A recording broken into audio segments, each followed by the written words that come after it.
दोस्त जो मेरे साथ ही आया था उसी शहर से, उसने एडमिशन हंसराज कॉलेज में लिया। मैं और वो स्कूल के डिबेटर्स थे।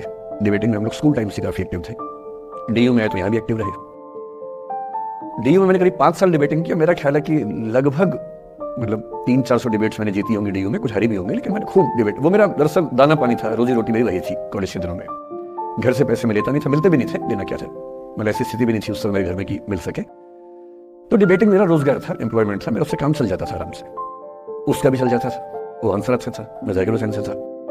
हम खूब डिबेट्स में मिलते थे। अक्सर ट्रॉफी या तो हम जीतते थे या वो जीतता था, कोई भी जीते रूम पे ही आती थी क्योंकि हम रूममेट्स थे, एक साथ ही रहते थे। वो मुझसे योग्यताओं के मामले में 21 था, बल्कि अगर वो 21 था तो मैं 15 ही रहूंगा या 12 रहूंगा, 22 या 21 तो नहीं रहूंगा, मुझसे बेहतर था। तो डिबेटिंग मेरा रोजगार था, एम्प्लॉयमेंट था, मेरा उससे काम चल जाता था आराम से। उसका भी चल जाता था, वो हंसराज से था, मैं जाकिर हुसैन से था। हम खूब डिबेट्स में मिलते थे।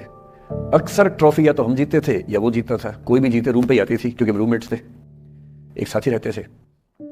वो मुझसे योग्यताओं के मामले में 21 था, बल्कि अगर वो 21 था तो मैं 15 ही रहूंगा या 12 रहूंगा, 22 या 21 तो नहीं रहूंगा, मुझसे बेहतर था योग्यताओं में। बड़ा अच्छा व्यक्ति था। ग्रेजुएशन के बाद मैंने एमए हिंदी साहित्य में एडमिशन लिया, जबकि बीए ऑनर्स हिस्ट्री में किया था मैंने। उसने तय किया कि वो कुछ और करेगा, प्रोफेशनल कोर्स करेगा, नौकरी करेगा, तो वो चला गया दिल्ली से। मैं दिल्ली में रहा।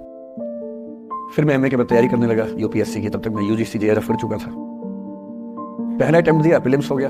मेंस मेरा 96 के मेंस की बात कर रहा हूँ, मेंस शुरू होने वाला था, 2 दिन रह गए थे।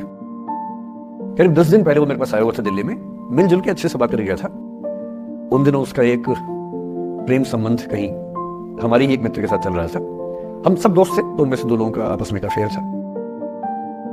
मुझे नहीं पता क्या हुआ, लेकिन मेरे मेन एग्जाम से 2 दिन पहले रात को 12 बजे एक फोन आया और यह बताया गया कि मेरे दोस्त ने फंदा लगा के अपनी जीवन लीला समाप्त कर ली है। वो दिल्ली से दूर था कहीं, और जिस व्यक्ति के बारे में मेरी राय यह थी कि उतना जीवट वाला व्यक्ति कोई हो नहीं सकता जो जिंदगी से हार सकता ही नहीं। जीवन में हमको किसी चीज की कमी नहीं, बस एक बहन नहीं दिया ऊपर वाला। आज कमी थी, ऊपर वाले ने हमको बहन नहीं दिया था, और हमको ना ताना मारा। एक तो रिलेटिव में नहीं ताना मारते थे, तो हम एक छोटी लड़की उसको खिलाते थे, हम नहीं आप मोहल्ले के, तो किसी बात को लेकर अनबन हो गया तो दसू ताना मार रही कि बहन उसी को दिया जाता है जो जिसके पास उसको पालने की औकात होती है। हमको ये बात दिल पे लगा। हम क्या, बहन उसी को जिसके पास औकात होगा। दुनिया में सबसे ज्यादा राखी हमको बांधा जाता है।